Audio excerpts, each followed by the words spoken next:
أرجوكم احنا هذه أخلاقنا وهذا اللي تربينا عليه. نحن لا نشمت في أحد، نحن نحمد الله سبحانه وتعالى ونشكر الناس ونسأل المولى عز وجل أنه يكون مستقبل الكويت أفضل، وجزاكم الله خير.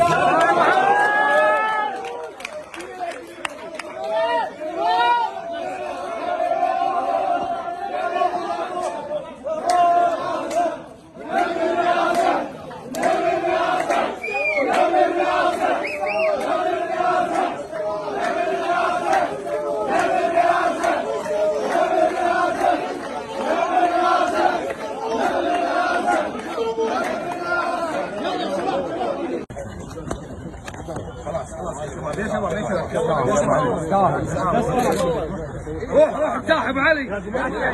طبعا الاحتفالات متواصله في ديوان الغانم بعد فوز رئيس مرزوق الغانم بالمركز الاول وبجداره